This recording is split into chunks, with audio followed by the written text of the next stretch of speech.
You inherited all of it, and I am sorry. Wow. I mean, that is one heck of a way to start a conversation, right? If you're a young professional right now, maybe in your first or second job, wondering if what you do even matters, or a college student studying business, or even someone slated to inherit a family business, well, this message is aimed directly at you.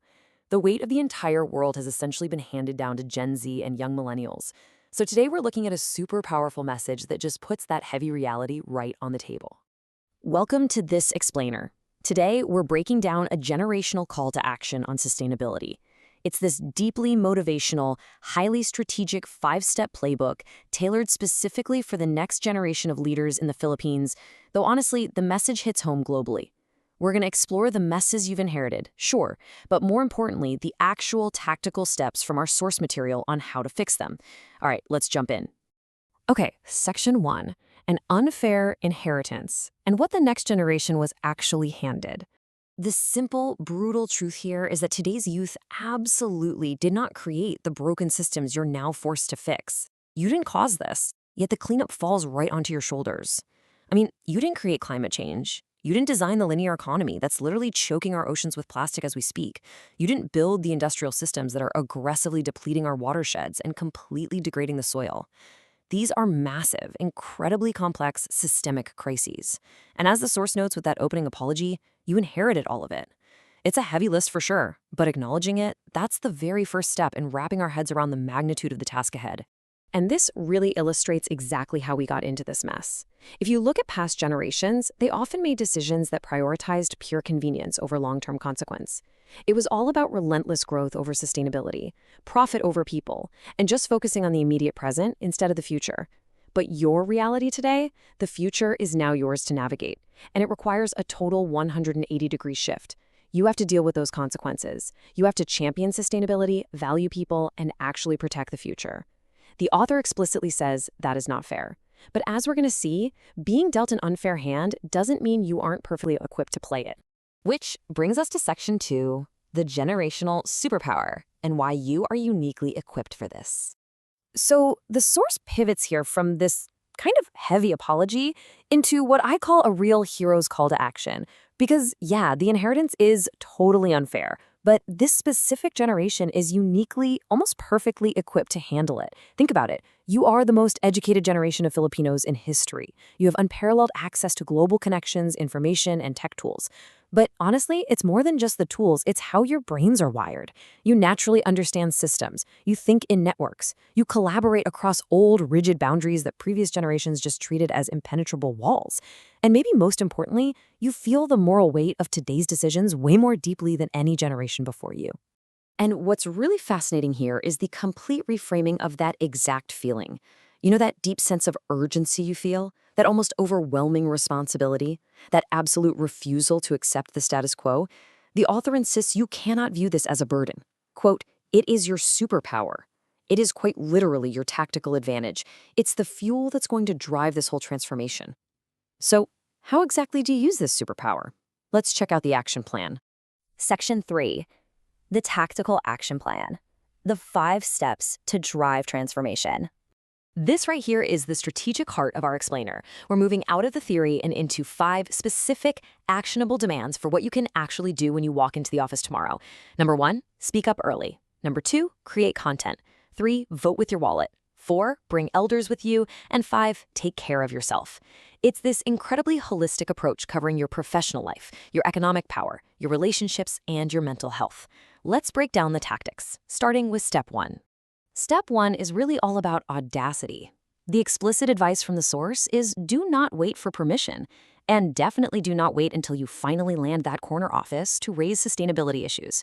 The author is urging young professionals to bring these issues up in your very first job. Literally, bring them up in your first team meeting. Mention them in your very first performance review. You are the one tasked with asking those uncomfortable questions, proposing the inconvenient solutions, and insisting on a much longer time horizon, even before you've fully figured out how the office coffee machine works. You've got to disrupt the status quo right from day one. Okay, step 2 moves us straight into the digital space.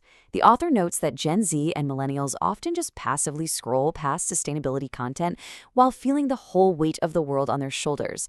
Well, the demand here is to stop just being a consumer. Create the content, share it, build on it.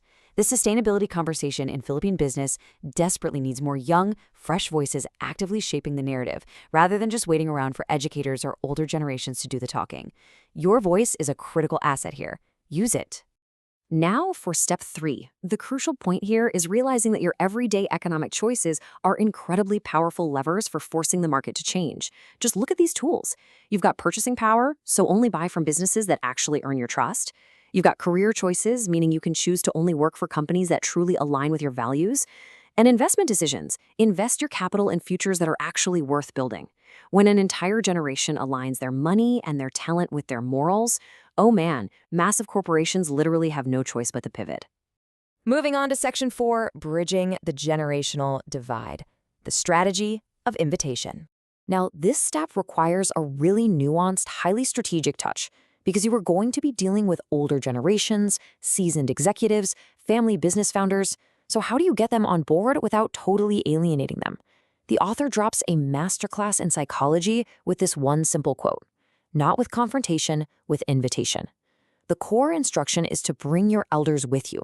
Think about it. If you walk into a boardroom and just start angrily lecturing people who have spent 40 years building a company, defensive walls are going to go up instantly. Lecturing elders is just a bad strategy for real transformation. You need a different tactic entirely. As we can see here, confrontation, young people just lecturing seasoned executives, it immediately builds those defensive walls. It just fails. Invitation, on the other hand, completely changes the game. The author notes that the absolute most powerful sustainability conversations happen when young people share what they know, but they pair it with genuine respect for what their elders have built and endured over the years. When you do that, it actually opens the elders up to a vision of the future they hadn't even imagined yet. That cross-generational conversation, that bridge, that is exactly where the real magic of transformation happens. Finally, section 5, the burnout trap and protecting the leader. Let's just slow down for a second here, because this final step is all about protecting the single most valuable asset in this fight, which is you. The source explicitly defines burnout in this context, making it super clear. Burnout is absolutely not a sustainability strategy. I know, it's so easy to look at the climate crisis and feel like you have to work 24/7 to fix it, totally sacrificing your own health in the process. But the foundational reality is that you simply cannot pour from an empty vessel. Working yourself into the ground doesn't solve systemic issues. It literally just removes a highly capable leader from the board. So how do we avoid that trap? Well, the author lays out these really practical guidelines for sustaining yourself. First, rest intentionally. Actually schedule it in. Second, celebrate the small wins. Because, guys, this is a marathon, not a sprint. Third, find a community with others who share your exact values so you never feel isolated in the work. The big takeaway here is that the Philippines, and really the whole world, desperately needs your energy, not just your sacrifice. You absolutely have to maintain your fire for the long haul. As we wrap up this explainer, I really want to highlight the author's final reflection, because this isn't coming from someone who is brand new to the game.